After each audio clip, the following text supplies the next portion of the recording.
Kerbela eşkim, Kerbela rahimdi, Kerbela benim eşki dergahımdi. Hamı bilsin ki elde fermanımdi. Sar Allah, sar Allah. Hüseyin can davet eyle men gelin zerihi ve değsin ellerin verbeyin söylesin dilin sana Mevla. Sar Allah,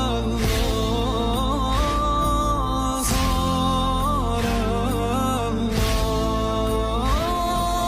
Sar Allah, Hüseyin Mevla. Sar Allah, Hüseyin Mevla. Sar Allah, Hüseyin Mevla. Sar Allah, sar Allah.